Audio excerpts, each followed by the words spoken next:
अस्सलाम वालेकुम नाज़रीन। यूट्यूब के अंदर नई मुद्दीन अहमद आपको खुशामदीद कहता है। आज हम आपको एक ऐसी अनमोल कहानी सुनाएंगे जिसका उन्वान है खौफनाक जिन। ये कहानी कुछ इस तरह से है कि कराची के अंदर एक सुनहार रहता है। सुनहार जो कि बहुत पैसे वाला होता है, उसको वो होते हैं सेठ गुलफाम। उनका इकलौता बेटा होता है जिसका नाम होता है जुनैद। अब जुनैद जो होता है तो वो फर्स्ट ईयर में पढ़ रहा होता है। और तो वो अपने अब्बू से एक दिन ये जिद करते कहते अब्बू सब जा रहे हैं मेरे दोस्तों का ना पिकनिक पर, तो मैं भी क्यों ना पिकनिक पर चले आऊँ मछली का शिकार वगैरह खेलने के लिए। तो कहते अब्बू मुझे जो है ना 1000 रुपये दे दीजिए, तो मैं जो है मछली का शिकार वगैरह खेलूँगा और खेलने के बाद फिर अपने घर वापस आ जाएंगे, मतलब खेल कूद करने के बाद। उसके अब्बा उसको दे देते 5000 रुपये, कहते बेटा ये लो 5000 रुपये और जाओ घूमो फिरो ऐश करो। तो वो तो था जुमेरात का दिन। अब ये जाते हैं मच्छर झील की तरफ शिकार खेलने के लिए, ये इसके दोस्त वगैरह सब। वहाँ पे रेस्ट हाउस में मतलब किराए पर लेते हैं, सब लड़के वहाँ ठहरते और खूब अल्लाह गुल्ला करते, खाने वाना पकाते खाते पीते। और जब रात के 12 बज जाते हैं ना, तो ये लड़के कहते चलो यार शिकार पे चलते हैं, मच्छी का शिकार खेल कर आते हैं। तो ये सब के सब चारों पाँचों जाते हैं। तो उससे जो सेठ गुलफाम होते हैं उनका बेटा भी जुनैद होता है, वो भी शिकार खेलने चले जाता है। अब ये सब थोड़ा थोड़ा फासले पर ऐसे होते हैं जैसे 15 गज का एक फासला, फिर एक 15 गज का होता, इस तरह करके सब दूर दूर होते हैं। सब ने डोरियाँ टार के बैठे हुए होते हैं, मगर किसको शिकार नहीं दिखता। तो जुमेरात का दिन होता है, वो आपके बुजुर्गों ने मना किया होता है कि जुमेरात को शिकार नहीं दिखता, अलाएँ भलाएँ होती हैं। खैर उस जुनैद दोस्त और दोस्त तो कहते हैं यार शिकार तो लगी थी यार, हम तो जा रहे हैं यार, हम तो जा रहे हैं जुनैद। सब उससे जुनैद से कहते हैं यार मैं एक थोड़ा सा ट्राई कर लूँ, तुम लोग चलो फिर तुम्हें आता हूँ पीछे। वो बैठा रहता है अकेला। वो सब लोग जो है अपने रेस्टोरेंट से रवाना हो जाते हैं। अभी अकेला बैठा हुआ था मछली पकड़ने के चक्कर में। अब इसने शिकार के लिए कांटा डाला हुआ होता है। जब कांटा डालता है तो उसमें कोई ऐसी हरकत होती है कि हिलता है उसका कांटा, तो ये जोर लगाता है, खींचता है। तो जब खींचता है तो समझते शायद कोई मछली वछली बड़ी पता नहीं क्या। तो उसमें से खौफनाक सा आदमी निकलता है, एकदम खौफनाक। वो होता है दरअसल जिन, और बहुत जख्मी आदमी होता है, मुँह से खून बह रहा होता है। कहता है तुमने मुझे जो है जख्मी किया है, अब मैं तुम्हारा किसी कीमत से पीछा नहीं छोड़ूंगा। जैसे मुझे तकलीफ हुई है ऐसे मैं तुम्हें भी तकलीफ दूंगा, तुम्हारे घर वालों को भी।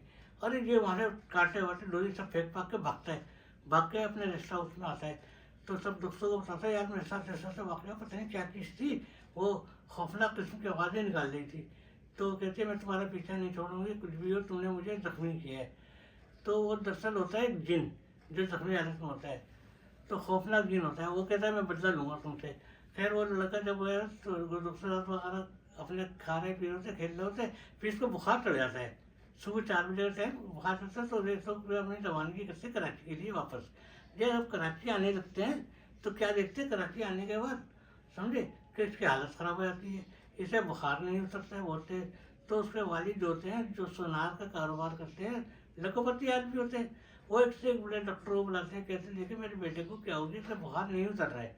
वो लोग आते हैं, सब देखते हैं, बुखार की दवाइयाँ देते हैं, सब इलाज करते हैं।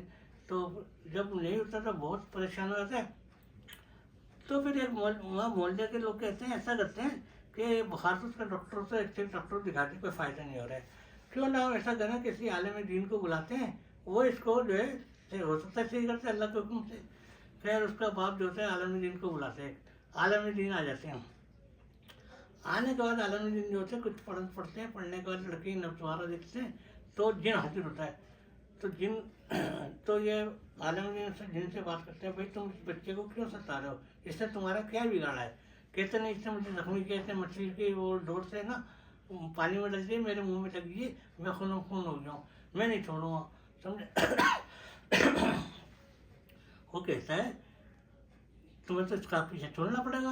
आलम दीन कहते हैं मैं नहीं छोड़ूँ। तो आलम दीन कुछ पढ़ते हैं, पढ़ पढ़ कर फूकते हैं उसके ऊपर। तो लड़का एकदम जहाँ लेटा होता है वहाँ से उछलता है, नीचे गिरता है और तोड़ा ताड़ी ये वो सब चीज़ें पूरे घर में उधम मचा देता है। अब सब घर वाले परेशान। कहता है भाई वो मौलवी साहब ये कहते हैं कि भाई एक सूरत हो सकती है इसकी। तो वो जो होते हैं आलमीन कहते हैं भाई ऐसा है, मैं 40 दिन तक इस घर में रहूँगा और चिल्ला काटूँगा, और आपको 4 जुमेरात तक काले बकरे देने पड़ेंगे तो ये बच्चा सही हो जाएगा, वरना बहुत मुश्किल है। यही इसका एक इलाज है मेरे पास। उसके वालिद उससे पैसा ले, कहता कोई बात नहीं, आप 40 दिन तक यहाँ रहें, मैं कमरा दे देता हूँ, पढ़े वढ़े इसमें, और ये बच्चों को हमारे सही कर दें। क्यों, एक ही हमारा बेटा है। कहता है देखिए मैं कोशिश करता हूँ 4 काले बकरे मंगाए आप। वो 4 काले सुन बकरे मंगा देता है। तो एक जुमेरात को पहला बकरा बनता है तो फिर पलंग पड़ता है, तो लड़का बड़ा बदहोश हो जाता है। वो जिन जो है ना वो उसके ऊपर हावी हो जाता है, और लड़कों को कभी फेंकता है, कभी इधर फेंकता है, कभी बर्तन तोड़ता है कुछ। तो जिन वो जो होते हैं आलमदीन, वो फिर पलंग पड़ते हैं, फिर काबू में कर लेते हैं उस जिन को। बोल जाएगा तू, नहीं जाएगा, जाएगा नहीं जाएगा। कहता है मैं नहीं जाऊँगा, नहीं जाएगा तो मैं तुझे जला के भस्म कर दूंगा। कहता है नहीं नहीं नहीं नहीं मैं जा रहा हूँ, जब पड़ के फूके मारते हैं ना फूक, तो कहता है मैं जा रहा हूँ। तो उतर जाता है, इसको पता चला जाता है, और लड़का थोड़ी देर में किसी नॉर्मल हो जाता है। जब नॉर्मल हो जाता है तो उसके माँ बाप कहते हैं ये अब तो हमारा बेटा सही है, कुछ कुछ तो। वो कहते हैं, वो जिनसे कहते हैं कि ये काला बकरा जो हमने तेरे नाम का रखा है, तू वापस आ, उसको लेके जा। पीर साहब कहते हैं, पीर साहब के कहने पर फौरन वो आता है भागा हुआ, और वो काला बकरा लेके चला जाता है। वो कह रहा है अब तू नहीं आएगा, समझे, ये कह के वो चल रहा है। और तू पता चले कुछ दिन के बाद फिर वो पीर मंगल को आ जाता है। आने के बाद फिर वो लड़के को तंग करता है, लड़के को कभी पटक रहा है, कभी मार रहा है, कभी उधर कर रहा है, कभी बर्तन तोड़ रहा है, कभी ये कर रहा है, अजीब अजीब लड़का हरकतें कर रहा होता है। वो जिन्स पे हावी वो होता है। खैर वो पीर साहब फिर पढ़न पढ़ते हैं, बड़ी ज़बरदस्त पढ़न पढ़ते हैं। कहते देख भाई बात सुन, ये दूसरा चांस है, मैं तुझे काला बकरा दे रहा हूँ, ये काला बकरा दे और उसका बच्चा लाए, और आइंदा आने की यहाँ कोशिश नहीं करियो, वरना आएगा तो मैं तुझे जला के भस्म कर दूंगा। कहता नहीं पीर साहब, मैंने तुम्हारे जैसे बहुत देखे हैं पीर, मैं तुम्हें जो उल्टा कर दूंगा और ये कर दूंगा। पीर साहब को कहता अच्छा अभी तो ये काला बकरा दे और निकल यहाँ से, नहीं तो मैं 1 सेकंड में तेरे को भी पसंद करता हूँ। तो नहीं जा रहा हूँ, पीर साहब जा रहा हूँ। वो दूसरा बकरा लेके ये जा और हो जा। फिर तीसरी जुमेरात आती है, फिर तीसरी जुमेरात को फिर मौलवी साहब जो पढ़ते हैं, खूब जबरदस्त तरीके से पढ़ते हैं। वो ऐसा पढ़ते हैं कि वो जिन जब आता है तो बड़ा गुस्से के अंदर आता है। फिर साहब मैं तो मना किया था, तुम्हें अब मैं नहीं छोड़ूंगा, मेरे लड़के का पीछे छोड़कर तुम्हें पकड़ लूंगा। उसने बोला तो कुछ नहीं कर सकता, मैं कह रहा हूँ ये तीसरा बकरा ले और यहाँ से चले जाओ, वरना याद रखते ये जो 1 सेकंड के अंदर अंदर तुझे जला के मैं भस्म कर दूँ, तेरा दूर दूर तक नामो निशान सब मिट जाएगा। वो दिन जो होता है परेशान करते हैं, तो कोई बहुत हावी है। ये पीर साहब हमारे जो है बहुत पहुँचे हुए हैं, तो ज़्यादा बकरा लगा भाग जाता है। अब चौथी जुमेरात जब आती है तो आता है देख भाई ये तेरा आखिरी चांस है, ये मैं तुझे लास्ट चांस दे रहा हूँ आपकी जुमेरात को। अगर तू ये बकरा लेके नहीं गया और वापस दोबारा आया तो याद रख भाई तू जला के भस्म आया तो वापस भी नहीं जा सकेगा अपनी फैमिली के अंदर, समझा।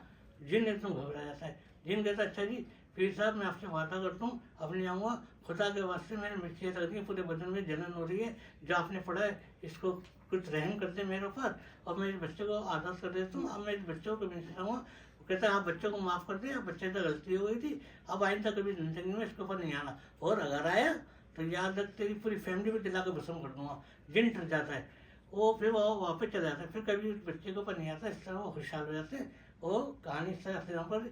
नईमुद्दीन अहमद को यूट्यूब में इजाज़त दी है। अल्लाह हाफिज़।